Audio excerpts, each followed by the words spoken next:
till you're announced.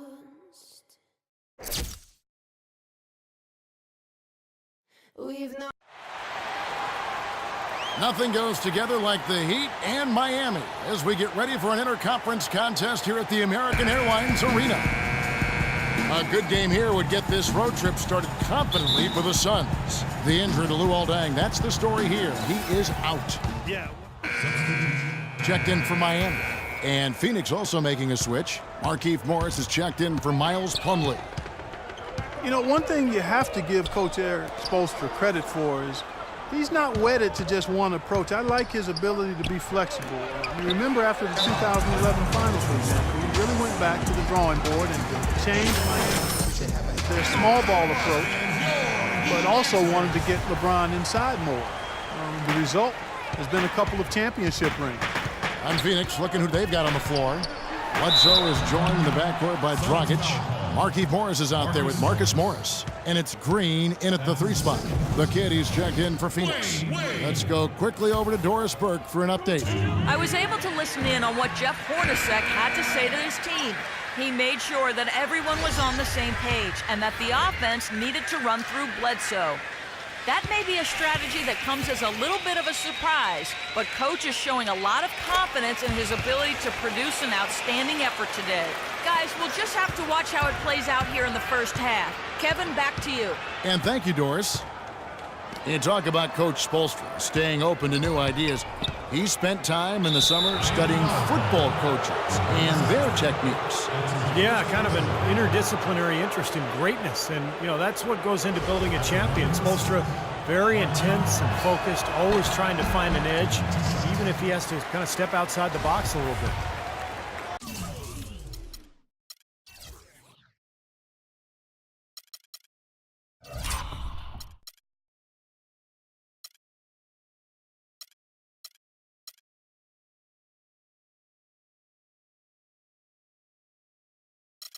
You look at the Morris twins out there, Markieff and Marcus, and defensively, you've got to check those jersey numbers just to make sure you know who you're guarding.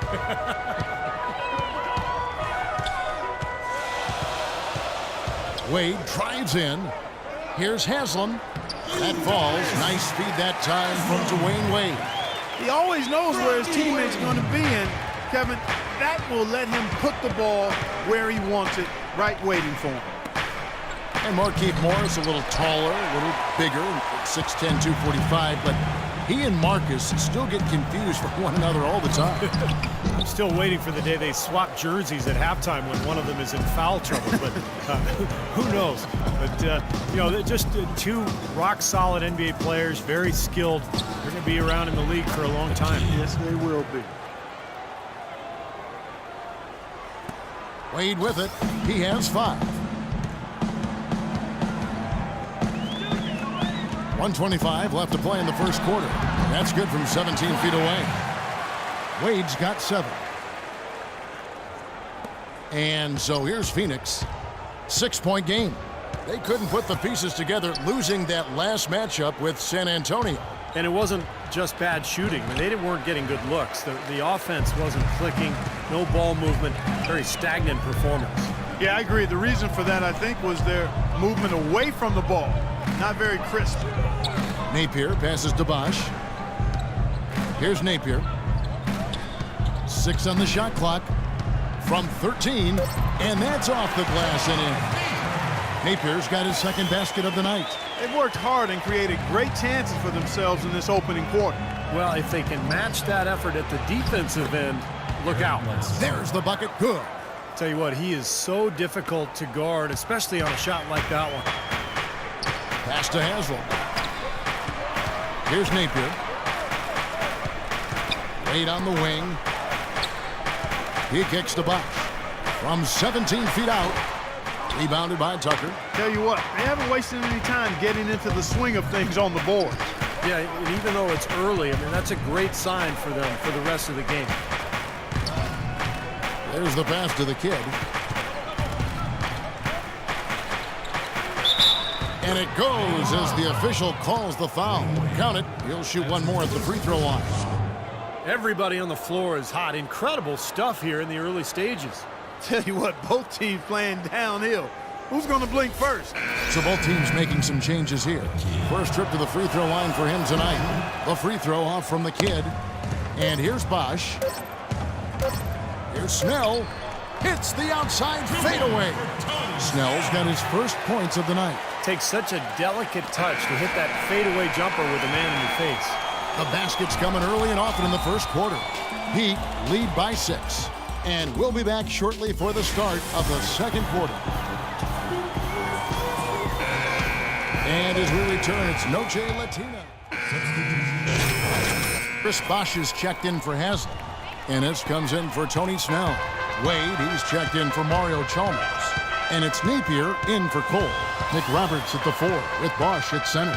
Tearing up the backcourt, Napier and Wade. And it's Ennis in at the 3. That's the group on the floor for Miami. It's stolen by Morris. Bledsoe outside. They set the screen. Here's the kid. Right now averaging 7 points a game. Here's Tucker. No good on the triple. The Heat leading by 10. Well, the Miami Heat, since the Big Three assembled, have been a polarizing team. Some fans rooted for them, others rooted against them. Either way, they've been an incredible story for the league and become just a huge draw around the NBA. Now that's a momentum shifter there. A steal leading straight to a quick bucket. Yeah, great way to capitalize on the turnover. Can't waste any time. Get the ball up the floor. Here's Bosch. And it's Phoenix with the rebound. There was just enough defensive pressure to get him off balance and cause that shot to go awry. And now with the Big Three era coming to an end, Miami not perhaps one of the more hated teams around the NBA, but Clark, they are still at the forefront of the league scene in the East. And while they might have lost a bunch of the bandwagon fans, by no means is this team finished with being a title threat. There's just too much talent on this roster, and for the first time in a long time, they might enjoy being viewed as underdogs. And Nick Roberts kicks to Ennis. There's 45 seconds left in the first half. Here's Mick Roberts. And the shot is long. He's not necessarily a strong inside presence, but he needs to polish those chances off. And Bledsoe, here we go. No good with the elbow jumper. Well, offensively, they've kind of settled for outside shots so far. You know, I don't know if they're shying away from contact, Steve, but their free throw attempts also down from the first quarter. Bosch, a screen on Bledsoe. Kicks it to Ennis. Mick Roberts dishes to Bosch. Bosch can't get that one to fall. And the defense got away with a major lapse there.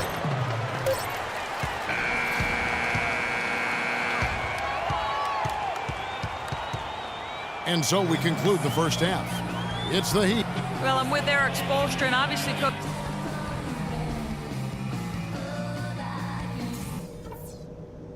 All right, listen up, everybody. The second half doesn't have to be as close as the first if we pay attention to a couple. Welcome back, everyone. The second half about to get underway, and it's been a close one so far. You got to like what the kid has done in this game. Yeah, what a remarkable half, the way he attacked the rim and scored in the paint. Defenders, they were trying to slow him down any way possible, but he still got through. Easier said than done when he's the penetrator. His speed and agility make him extremely hard to defend. And on the floor, the Heat leading by 7. Well, the way Wade played early on his career, guys, how aggressively he attacked the rim and sacrificed his body, you knew that kind of play style would not last. And so, Steve, it looks like maybe he's adjusted it. Yeah, I would agree with that, Kevin. He's become more cerebral. He's also, in terms of attacking the rim, picks his spots. The kid, he's checked in for Phoenix. The kid. We've gone about 3.5 minutes into the third now. Snell, that's good. And that's why teams emphasize the use of screens and picks, just to get you some open looks like that one. Thomas passes to the kid. And the layup falls. The kid's got 10 points in the game. And there have been a lot of fingers being pointed by fans as to why this team has struggled of late. And apparently that talk has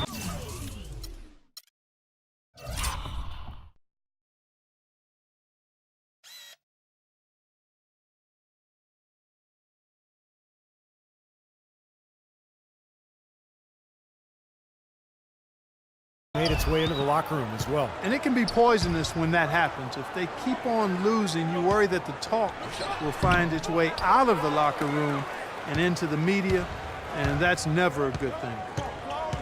Thomas kicks to Plumlee. The kid passes to Plumlee, and it's Haslam with the rebound. Haslam's got 6 rebounds here tonight. And are they ever working inside? Good job on the glass.